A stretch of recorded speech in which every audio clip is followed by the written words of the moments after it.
नमस्कार, आप देख रहे हैं न्यूज टीवी इंडिया। मैं हूं आपके साथ स्नेहा सिंह और उत्तराखंड की बुलेटिन में खास बात करेंगे आज उत्तराखंड की, जहां उत्तराखंड के मुख्यमंत्री पुष्कर सिंह धामी अपने एक अलग और सरल अंदाज के लिए जाने जाते हैं। ग्रीष्मकालीन राजधानी गैरसैंण में बजट सत्र के व्यस्त कार्यक्रम के बीच मुख्यमंत्री की एक बेहद आत्मीय तस्वीर सामने आई है। आज सुबह बता दें, भराड़ी में भ्रमण के दौरान मुख्यमंत्री बिना किसी तामझाम के एक स्थानीय दुकान पर पहुंचे। ये प्रतिष्ठान भारतीय सेना के सेवानिवृत्त सैनिक बता दें मेहरबान सिंह जी का है, जहां मुख्यमंत्री ने न केवल चाय की चुस्कियों का आनंद लिया बल्कि स्थानीय लोगों के साथ बैठकर लंबी चर्चा भी की। इस दौरान बता दें, पूर्व सैनिक ने मुख्यमंत्री को भेंट स्वरूप घर पर बने उत्तराखंड के प्रसिद्ध पारंपरिक व्यंजन अरसे भी दिए हैं।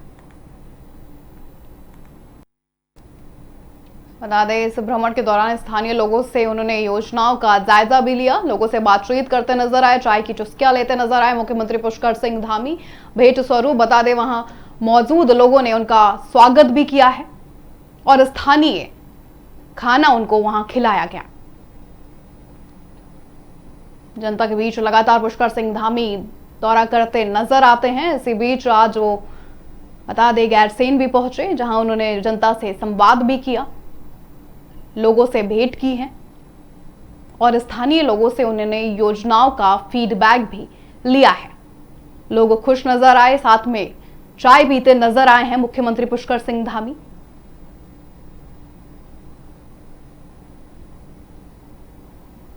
बता दें, भ्रमण के दौरान स्थानीय दुकान पर रुके थे सीएम धामी।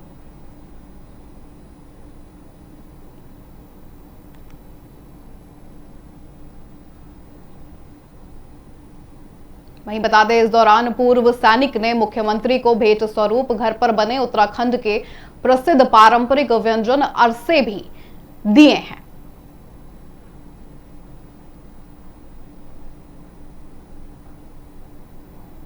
साथ ही ये प्रतिष्ठान भारतीय सेना के, आपको बता दें, सेवानिवृत्त सैनिक मेहरबान सिंह जी का था, जहां मुख्यमंत्री ने न केवल चाय की चुस्कियां ली हैं बल्कि स्थानीय लोगों के साथ बैठकर लंबी चर्चा भी की, फीडबैक भी लिया कि क्या कुछ मौजूदा स्थिति है, उनको योजनाएं किस तरह से समझ आ रही हैं, योजनाओं का असर वाकई में ग्रामीण इलाकों में है कि नहीं।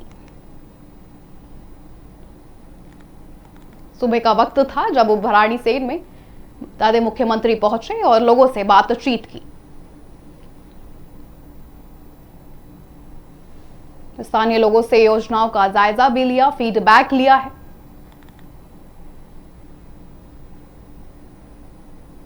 इसी के साथ रुक करेंगे अगली खबर का। भराड़ीसैंण विधानसभा में बजट सत्र का 5वां दिन है। सीएम धामी और मंत्री विधायक सदन में भी पहुंचे। बता दें, वहीं बाहर कांग्रेस कार्यकर्ता एलपीजी गैस की किल्लत और कालाबाजारी को लेकर धरना दे रहे थे। विधानसभा अध्यक्ष, आपको बता दें, रीतू खंडूरी ने सरकार को एलपीजी की कालाबाजारी रोकने के लिए सख्त कार्रवाई के आदेश भी दिए हैं। विपक्ष ने सदन में चर्चा नहीं होने पर विरोध किया है।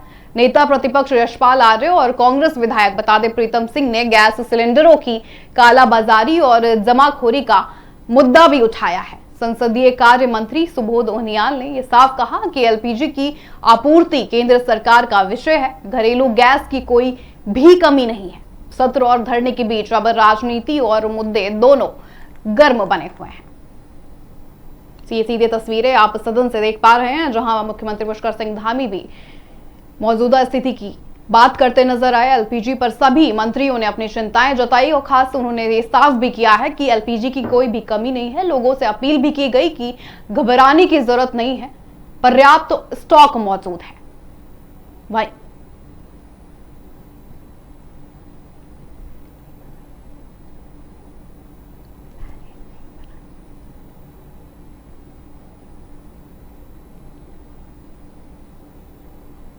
खबरों में आगे बढ़ेंगे, रुक करेंगे अगली खबर का। उधम सिंह नगर के बाजपुर में भाजपा नेता की सोशल मीडिया पोस्ट को लेकर अब सियासी बवाल मच गया है। आजाद समाज पार्टी और आपको बता दें भीम आर्मी के कार्यकर्ताओं ने चंद्रशेखर आजाद रावण के खिलाफ कथित आपत्तिजनक टिप्पणी का आरोप लगाया है और उस पर धरना भी दिया है। बता दें, आजाद समाज पार्टी के जिला अध्यक्ष सत्येंद्र कुमार के नेतृत्व में दर्जनों कार्यकर्ता सीओ कार्यालय पहुंचे। उनका यह साफ कहना रहा कि ग्राम बरहेनी नई आबादी के एक व्यक्ति ने 8 मार्च को फेसबुक पर वीडियो डालकर चंद्रशेखर आजाद के खिलाफ अपशब्द इस्तेमाल किए थे। कार्यकर्ताओं ने जमकर नारेबाजी की है और पुलिस से आरोपी के खिलाफ मुकदमा दर्ज करने की अब बड़ी मांग भी कर दी है। जिला सचिव प्रशांत कुमार ने यह साफ कहा कि शिकायत दर्ज देने के बावजूद अब तक कोई कार्रवाई नहीं हुई है। सीओ विभव सैनी ने आपको बता दें वार्ता के बाद आश्वासन भी दिया है कि मामले की जांच लगातार की जा रही है और जल्द कार्रवाई भी इस मामले पर होगी।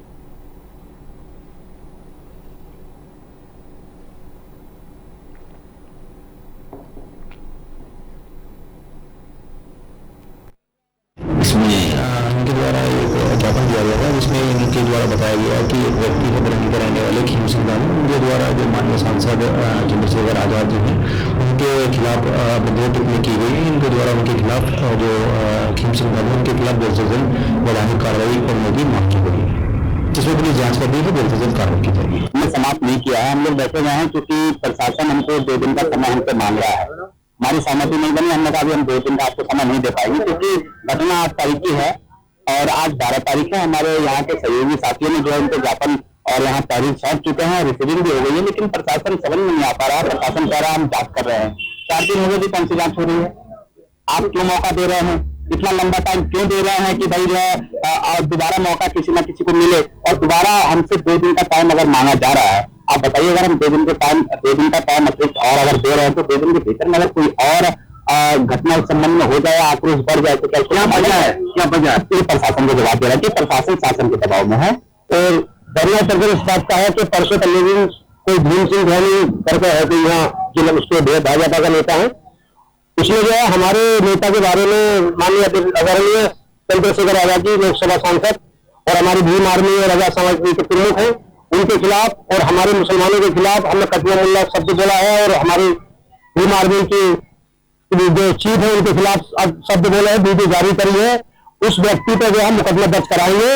अब वो टाइम गया, वो कोई कुछ भी कहकर चला गया, दिल में घुस गया, अब दिल से बाहर निकाल लेंगे। भीम आर्मी का डंडा खबरों में आगे बढ़ेंगे, रुक करेंगे अगली खबर का। मसूरी में कैंपटी रोड स्थित इंदिरा कॉलोनी के पास बता दें गुरुवार को एक ट्रक में अचानक भीषण आग लग गई। देखते ही देखते ट्रक धू धू कर जलने लगा और आसपास अफरा तफरी मच गई थी। सड़क पर दोनों तरफ बता दें वाहनों का लंबा जाम लगा। लोग डर के मारे दूर भागते हुए भी नजर आए। सूचना मिलते ही बता दें मसूरी पुलिस और फायर सर्विस की टीम 2 फायर टेंडरों के साथ मौके पर पहुंची। टीम ने कड़ी मशक्कत के बाद आग पर काबू पाया है। बताया यह भी जा रहा है कि ट्रक सीएनजी से संचालित था, जिस वजह से आग तेजी से फैल गई थी। ट्रक चालक मानू ने यह भी बताया कि वह कैंपटी से एक रिजॉर्ट में सामान उतार कर दिल्ली लौट रहा था। रास्ते में चिंगारी निकलती देख उसने तुरंत ट्रक रोक लिया और समय रहते नीचे उतरकर अपनी जान बचाई है। फायर सर्विस अधिकारी राजकुमार ने अपना भी रुख रखा है। उन्होंने कहा है कि काफी भयंकर आग थी और यदि समय पर काबू नहीं पाया जाता तो ट्रक में बड़ा विस्फोट हो सकता था।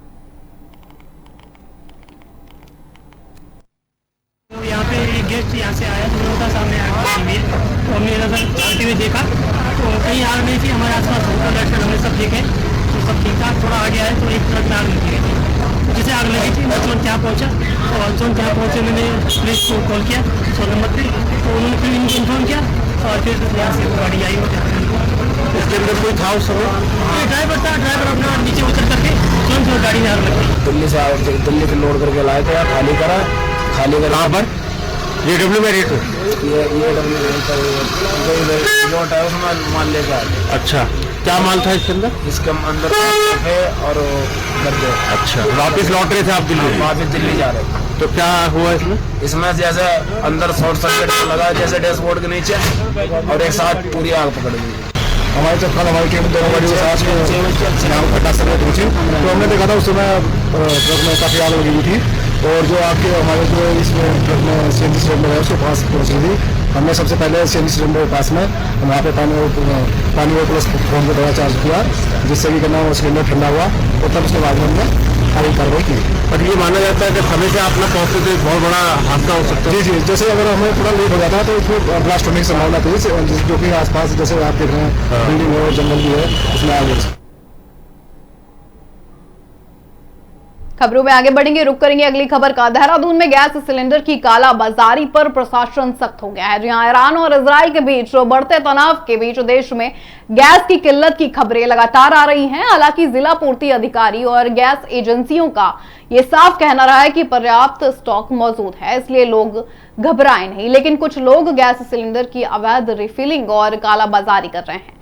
एसपी सिटी प्रमोद कुमार ने अब उन सभी लोगों को चेतावनी दे दी है कि कोई भी अवैध गतिविधि करते पाया गया तो उसके खिलाफ मुकदमा दर्ज कर उसे जेल भेजा जाएगा। प्रशासन लगातार निगरानी रख रहा है और आम जनता से ये लगातार अपील की जा रही है कि ऐसी कोई भी घटना देखने पर तुरंत उनको सूचना दें।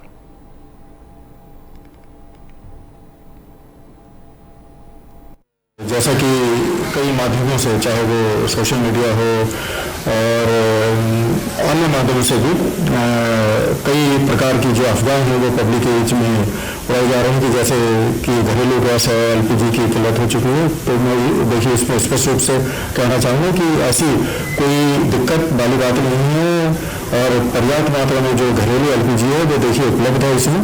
तो अगर कोई भी व्यक्ति घरेलू गैस की एक तो कालाबाजारी करता है, ब्लैक मार्केटिंग करता है, उसको विथहोल्ड करता है, या कोई भी व्यक्ति किसी भी माध्यम से ऐसा प्रचार प्रसार करता है कि जिसमें कोई भ्रामक स्थिति जनता के बीच अफवाह या कोई अगर कानून व्यवस्था की समस्या उत्पन्न होती है तो देहरादून पुलिस सख्ताई से डील करेगी और 100% उसके लिए मुकदमा कायम कर उसको।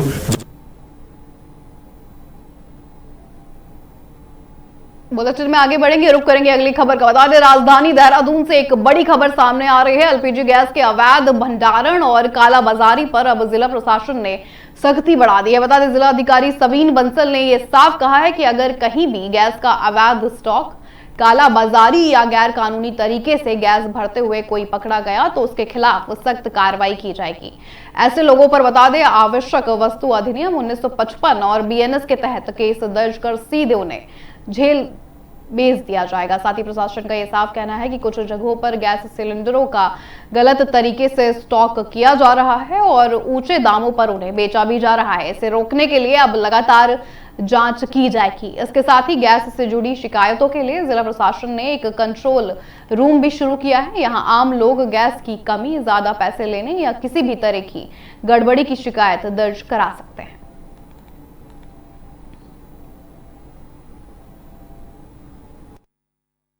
क्राइसिस के चलते जो हमारे एलपीजी के बारे में कुछ कंसर्न्स और जो पब्लिक परसेप्शन अभी प्रिवेल कर रहा है उसके संबंध में अवगत कराना है कि हमारे सभी स्टेक होल्डर्स के साथ लगातार डिस्कशंस चल रहे हैं और जो ऑयल कंपनीज हैं उनको निर्देशित किया गया है कि जो गैस एजेंसीज हैं वो अपना स्टॉक डिस्ट्रीब्यूशन निर्धारित मानकों के अनुसार ही एग्जीक्यूट करेंगे। हमने प्रवर्तन दल हेडेड बाय एसडीएम, सीओ और जो हमारे सप्लाई इंस्पेक्टर्स हैं वो निरंतर निगरानी बनाए रखे हैं। कहीं पर भी कोई इनपुट आता है हमारी होर्डिंग का, ब्लैक मार्केटिंग का या डाइवर्जन का, तो उस पर ऑन द स्पॉट हमारे बीएनएस और एसेंशियल कमोडिटीज एक्ट में मुकदमे दर्ज करते हुए सारे स्टॉक को सीज कर लिया जाएगा और उसका वितरण फिर हमारे सप्लाई ऑफिसर द्वारा सुनिश्चित किया जाएगा। खबरों में आगे बढ़ेंगे, रुक करेंगे अगली खबर का। एलपीजी गैस की काले बाजारी को लेकर एक और बड़ी खबर विकासनगर से सामने आ रही है। बता दें, शिकायत मिलने के बाद खाद्य पूर्ति विभाग ने इलाके में चेकिंग अभियान शुरू किया है। पूर्ति निरीक्षक आपको बता दें राहुल बहुगुणा की अगुवाई में टीम ने कई दुकानों, होटल, ढाबों, फास्ट फूड की रेडी और आपको बता दें रेस्टोरेंट पर जांच की है। जांच के दौरान कई जगहों पर घरेलू गैस सिलेंडर का इस्तेमाल कॉमर्शियल काम में होता हुआ मिला। बताया यह भी जा रहा है कि विकासनगर में कुछ होटल, ढाबे और फास्ट फूड वाले घरेलू गैस सिलेंडर का इस्तेमाल अपने कारोबार में कर रहे थे, जबकि नियम के मुताबिक ऐसे कामों के लिए कॉमर्शियल सिलेंडर का इस्तेमाल होना चाहिए। चेकिंग के दौरान टीम ने आपको बता दें कई घरेलू सिलेंडर को मौके से जब्त किया है। खाद्य पूर्ति विभाग ने यह साफ कहा है कि गैस का गलत इस्तेमाल किसी भी हालत में बिल्कुल भी बर्दाश्त नहीं किया जाएगा। इस तरह से अभी घरेलू गैस सिलेंडरों की कालाबाजारी वगैरह की शिकायतें आ रही थी, तो हम लोग क्या है कि पूरी टीम के साथ, मैं, मेरे साथ इंस्पेक्टर वर्मा जी, हमारे साथ में हमारे लिपिक है, श्रीमान जितेंद्र कुमार और विजय, ये एक टीम बना के, और जैसे इनकी का भी एक मेंबर विजेंद्र को उनको साथ लेके हम विकास नगर में निकले हैं। अभी हमारी कार्रवाई गतिमान है।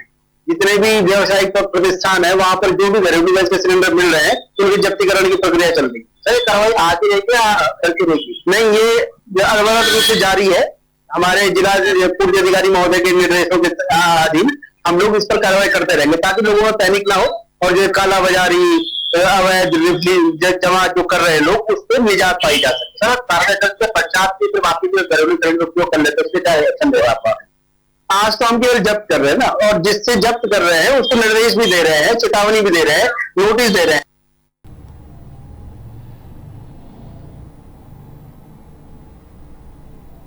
खबरों में आगे बढ़ेंगे, रुक करेंगे अगली खबर का। उधम सिंह नगर के जसपुर क्षेत्र से एक अच्छी और प्रेरणा देने वाली खबर सामने आई। बता दें, जसपुर के गांव मेधावाला में स्थित ग्लोबल मिलेनियम इंटरनेशनल स्कूल में आज बच्चों के लिए एक जागरूकता कार्यक्रम आयोजित किया गया है। यह कार्यक्रम बता दें जिला विधिक सेवा प्राधिकरण उधम सिंह नगर की ओर से लगाया गया था।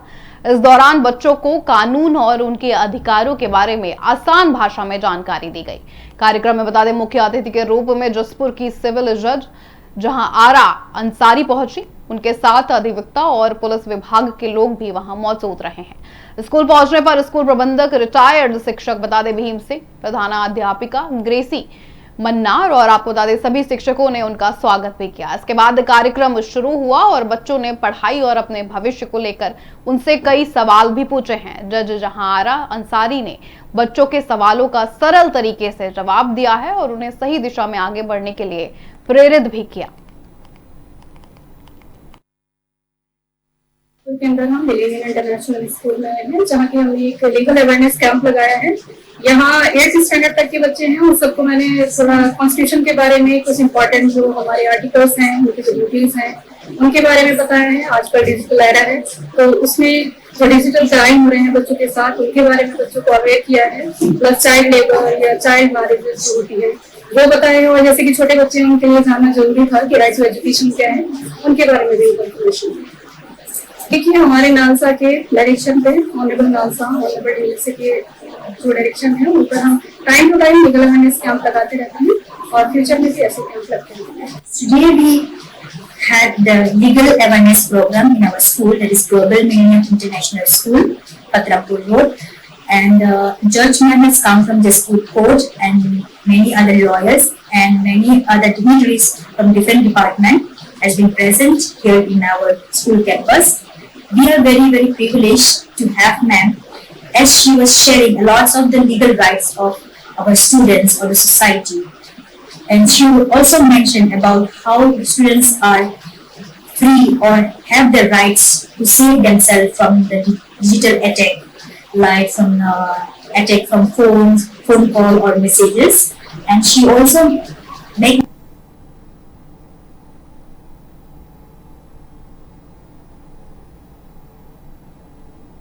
them understand about their right to privacy. बता दें कार्यक्रम में बच्चों को कानून के बारे में बताया गया है, उनके अधिकारों के बारे में बताया गया है। सिविल जज ने उन्हें मार्गदर्शन भी दिया।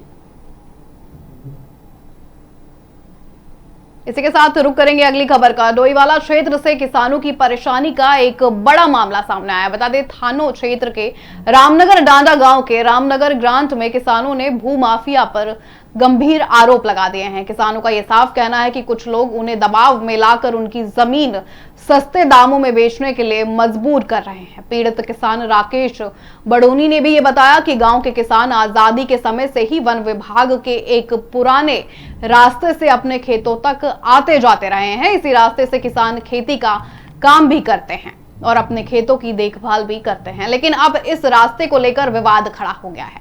किसानों का आरोप है कि कुछ लोग इस रास्ते को बंद कराने की लगातार कोशिश कर रहे हैं, जिससे उन्हें खेतों तक पहुंचने में लगातार परेशानी हो रही है। बता दें पीड़ित किसानों की अब ये मांग भी है कि प्रशासन इस पर कुछ कड़ा रुख अपनाए और उनकी ये समस्या दूर करे।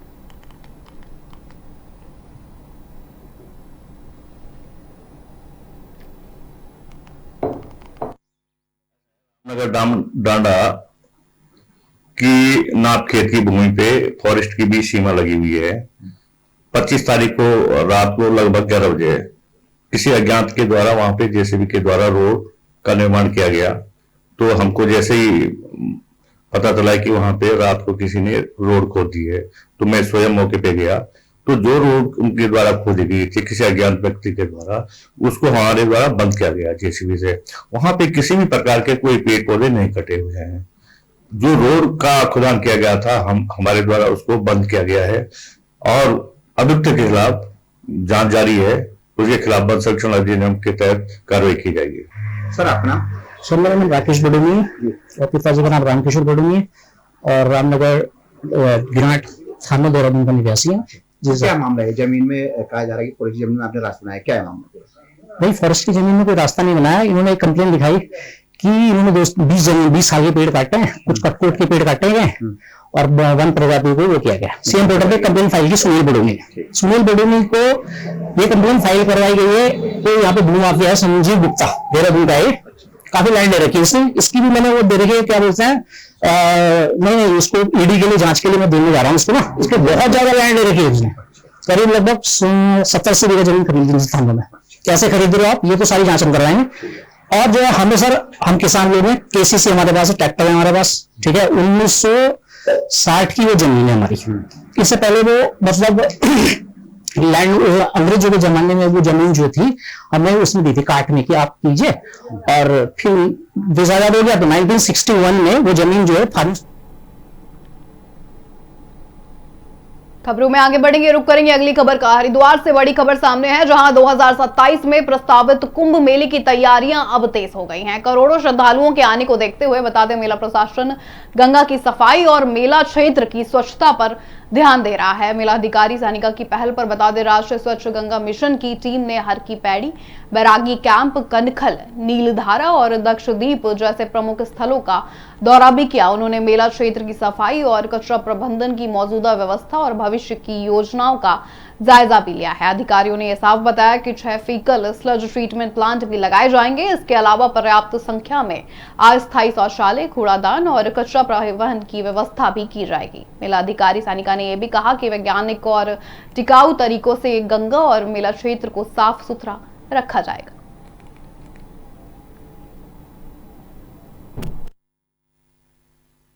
आज सभी स्टेक होल्डर्स की और इसमें एमसीजी की एक टीम भी आई हुई थी, साथ में जो हमारे यहाँ पे एसएमसीजी के रिप्रेजेंटेटिव्स हैं वो, उसके अलावा हमारे जो नगर निगम के एमएलए हैं और जो मेला का जो हमारे टीम है पूरी, उसके साथ एक बैठक की गई जिसके अंदर स्पेशली क्योंकि एक बहुत बड़ा चैलेंज रहेगा कि जब इतना बड़ा कुंभ मेला आयोजन होगा तो वहाँ पे जो सफाई की व्यवस्था होगी, जो सीवर की व्यवस्था होगी और जो गंगा जी में कोई प्रदूषण ना हो उसकी भी जो व्यवस्थाएं की जानी है, उस पर आज काफ़ी चर्चा हुई।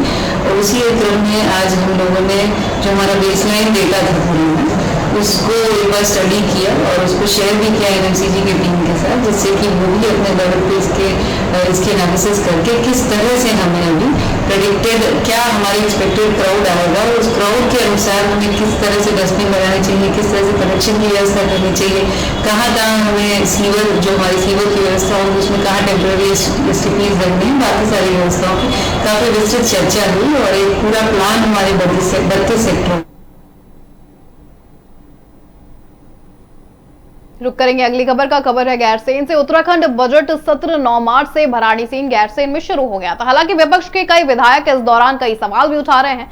विधायक काजी निजामुद्दीन का यह साफ कहना रहा था कि विधानसभा की नियमावली की खुलेआम अवहेलना की जा रही है। वहीं विधानसभा अध्यक्ष रितु खंजूरी ने अब इस मामले पर अपना रुख साफ कर दिया है। उन्होंने कहा कि विधानसभा की कार्रवाई पूरी तरह नियमों के अनुसार हो रही है। हर दिन कार्य मंत्रणा समिति की बैठक होती है और उसके बाद सभी मुद्दों पर चर्चाएं की जाती हैं।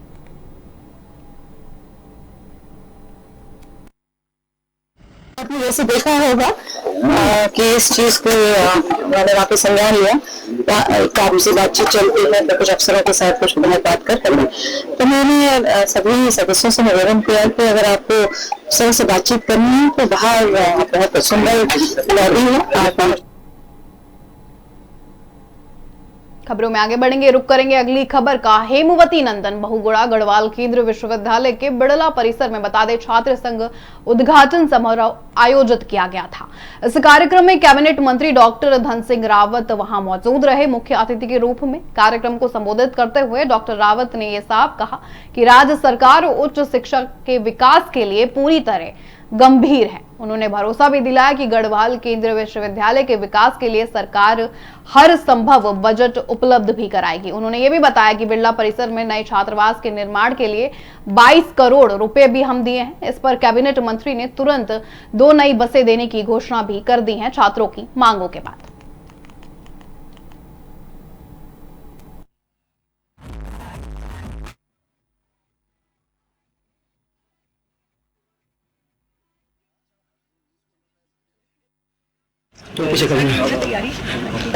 गढ़वाल विश्वविद्यालय छात्र संघ के पदाधिकारियों का समारोह था, उसमें मुख्यमंत्री जी और हम को आना था। मुख्यमंत्री जी आज चूंकि सत्र में है इसलिए मैं भी और हमारे विधायक जी भी आ रखे हैं और मैं सभी छात्र संघ पदाधिकारियों को, अपने छात्र छात्राओं को, गढ़वाल विश्वविद्यालय के माननीय कुलपति जी को और सबको अपनी ओर से शुभकामनाएं देना चाहता हूँ कि बहुत अच्छा प्रोग्राम यहाँ पे हुआ है। और हम 100 लड़कियों के लिए हॉस्टल यहाँ पे बनाने जा रहे हैं, 100 लड़कों के लिए हॉस्टल बनाने जा रहे हैं। 2 बसें हम गढ़वाल विश्वविद्यालय को देंगे, एक स्वामी विवेकानंद जी का स्टेचू यहाँ पे लगाया जाएगा। देखिए विधानसभा का सत्र जो है इस बार बजट हमने पेश किया है और देखा होगा आपने कि बजट इस बार 25 सालों में सबसे बड़ा बजट हमारे सरकार के द्वारा रखा गया है। और मैं कह सकता हूँ कि बजट में सारी चीजों को समायोजन प्रदेश सरकार के द्वारा किया गया। हम सभी को मालूम है आज हमारा छात्र संघ समारोह था और जैसे कि आप सभी को विदित है हमारे बीच में हमारे सूबे के प्रदेश के युवा मुख्यमंत्री जी आने वाले थे, लेकिन किसी कारण जो विधानसभा सत्र में थे तो कुछ कारणों से यहाँ पर उपस्थित नहीं हो पाए। लेकिन उन्होंने अपने प्रतिनिधि के रूप में हमारे जो सूबे के माननीय कैबिनेट मंत्री, हमारे जो उच्च शिक्षा मंत्री भी हैं और सहकारिता मंत्री भी हैं, डॉक्टर धन सिंह रावत जी यहाँ पर पहुंचे थे और उन्होंने हमें उपहार के रूप में 2 बसें देने का वादा किया है। लेकिन छात्र संघ समारोह में जैसे कि आपने देखा यहाँ धन सिंह जी आए, राम जी नहीं आ पाए क्योंकि सत्र चालू था, सत्र में भी काफी टाइम लग रहा था या काफी लंबा सत्र जा रहा था, इसलिए उन्होंने श्री धन सिंह रावत जी को यहाँ पे भेजा और कई मांगों पे हमारे अमल करा श्री धन सिंह रावत जी ने। और अभी एक हमने गैस हॉल लाया था प्रियंका मैच। रुक करेंगे अगली खबर का। खबर है देहरादून से। 4 धाम यात्रा से पहले बद्री केदार मंदिर समिति की बैठक में एक बड़ा फैसला ले लिया गया है। बता दें बैठक में नियमों में बदलाव करते हुए यह तय कर दिया गया है कि अब बीकेटीसी से जुड़े सभी मंदिरों में गैर सनातनी लोगों के प्रवेश पर अब रोक रहेगी। इस फैसले के बाद राज्य की राजनीति भी अब गर्मा गई है। कांग्रेस प्रवक्ता डॉक्टर प्रतिमा सिंह ने बता दें इस फैसले पर सीधे सवाल उठाए हैं। उनका यह साफ कहना रहा है कि यह फैसला सामाजिक सौहार्द को नुकसान पहुंचा सकता है। वहीं भाजपा ने इस मामले पर भी जवाब दिया है। बीजेपी प्रवक्ता बता दें जितेंद्र कुंवर ने यह साफ कहा कि गैर सनातनी से मतलब उन लोगों से है जो सनातन परंपरा का सम्मान नहीं करते। उन्होंने ये भी कहा कि जो भी सनातन परंपरा का सम्मान करता है वह किसी भी वर्ग का क्यों ना हो मंदिर में आकर पूजा अर्चना कर सकता है। तो ये बड़े बयान जो पक्ष और विपक्ष दोनों की तरफ से सामने आते नजर आ रहे हैं। कांग्रेस ने अपने सवाल उठाए हैं इस फैसले पर, वहीं भाजपा ने भी अपना रुख अब साफ कर दिया है। बीजेपी साफ कहते नजर आई किया गया है ये पूरी तरीके से राजनीतिक निर्णय है और सरकार सिर्फ और सिर्फ समाज में जो एक हम कहते हैं सामाजिक सौहार्द जो है उसको बिगाड़ने का कार्य कर रही है। कई बार कांग्रेस पार्टी ने जब अभी गंगा महासभा की तरफ से इस तरीके का निर्णय आया था और विचार विमर्श किया जा रहा था, धामी जी ने कहा, कांग्रेस पार्टी ने ये सवाल किया था कि ये कौन तय करेगा, कैसे आप तय करेंगे कि गैर हिंदू जो है कौन है, क्योंकि गैर हिंदू की कैटेगरी में तो पारसी भी आते हैं, जैन भी आते हैं और अन्य समुदाय के भी लोग आते हैं, और आप ये कैसे सुनिश्चित करेंगे, क्योंकि 4 धाम यात्रा जो है वो वहां पे जो लोग रहते हैं उनके लिए आजीविका का एक केंद्र है, एक सोर्स है। वो 6 महीने अपना कमाते हैं और उसके बाद उसको उसी व्यवस्था से अपना पूरा साल भर का खर्चा चलाते हैं। तो वहां आपने देखा कि फल वाले भी हैं, सब्जी वाले भी हैं, घोड़े वाले हैं, खच्चर वाले हैं। आप इस तरीके की जो बयान है इस तरीके के जो निर्णय है ये कानून व्यवस्था पे बहुत बड़ा सवालिया निशान लगा सकते हैं। गैर सनातनी से आशय है कि जो सनातन का सम्मान ना करे, जिसकी सनातन में आस्था नहीं है और जिसकी सनातन में आस्था करने वाले जो लोग हैं उनके ऊपर भी उनकी आस्था नहीं है और जो बार बार सनातन को आघात पहुंचाए, सनातन को अपमानित करे या सनातन की मान्यताओं का सम्मान भी ना करे, वो कोई भी हो सकता है। तो ऐसे व्यक्ति का धार्मिक स्थानों पर प्रवेश वर्जित होने के साथ साथ उसे खुद भी नहीं आना चाहिए कि जब आप सम्मान ही नहीं करते हो। इसी के साथ रुक करेंगे अगली खबर का। खबर है देहरादून से। राजधानी में सुरक्षा व्यवस्था को मजबूत करने के लिए दून पुलिस लगातार सत्यापन अभियान चला रही है। इसी कड़ी में बता दें, पटेल नगर क्षेत्र में पुलिस ने बड़ा अभियान चलाया है। इस दौरान पुलिस टीम ने इलाके में किराएदारों और संदिग्ध लोगों की जांच भी की। अभियान के दौरान बता दें करीब 180 लोगों का सत्यापन भी किया गया है। जांच में यह भी सामने आया कि कई मकान मालिकों ने अपने किराएदारों का पुलिस से सत्यापन नहीं कराया हुआ था। इस पर पुलिस ने 15 मकान मालिकों पर कार्रवाई करते हुए बता दें करीब 1,50,000 रुपयों का जुर्माना भी लगा दिया है। पुलिस का ये साफ कहना है कि इस तरह के अभियान आगे भी इसी तरह जारी रहेंगे ताकि इलाके में सुरक्षा मजबूत हो सके।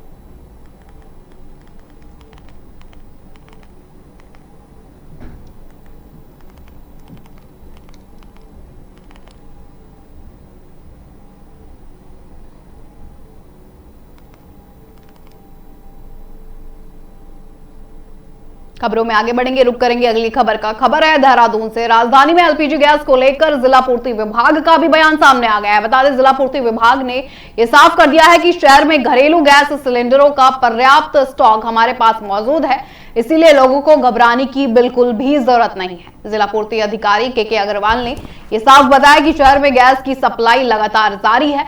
उपभोक्ताओं को गैस बुकिंग करने के बाद ओटीपी नंबर दिया जाएगा, उसी के आधार पर सिलेंडर उन्हें दिया जाएगा। आमतौर पर बुकिंग के करीब 25 दिनों के अंदर सिलेंडर उन्हें मिल जाएगा। उन्होंने ये भी बताया कि इस समय कॉमर्शियल गैस सिलेंडर अस्पतालों और स्कूलों के छात्रावासों को प्राथमिकता के आधार पर दिए जा रहे हैं। फिलहाल होटल और ढाबों के लिए कॉमर्शियल सिलेंडर की सप्लाई कुछ समय के लिए जरूर रोकी गई है। जो भी विश्व की स्थिति बनी हुई है उसके दृष्टिगत भारत सरकार के पास पर्याप्त स्टॉक है और उसके दृष्टिगत ही जो है उसमें ये अगर ये लंबी खिस्ती है तो उसके दृष्टिगत जो है इसकी थोड़ी राशनिंग की व्यवस्था की गई है। जो जेन्युइन कस्टमर हैं उनकी प्राथमिकता तय की गई है। उसमें सबसे पहली प्राथमिकता जो घरेलू उपभोक्ता है उनको गैस की आपूर्ति करना है और उसमें भी जो है वो घरेलू उपभोक्ता है उनकी टॉप प्रायोरिटी हमारी ये है कि जितने भी जो जेन्युइन कस्टमर है पहले गैस उनको पहुंचे और उन जेन्युइन कस्टमर को गैस पहुंचे, इसके लिए ओटीपी बेस्ड व्यवस्था की गई है कि उनको घर पे गैस पहुंचेगी और ओटीपी उनके पास आता है, ओटीपी देंगे। मेरे साथ इस बुलेटिन में इतना ही। देश और दुनिया की तमाम खबरों के लिए आप बने रहिए न्यूज़ टीवी इंडिया के साथ। नमस्कार।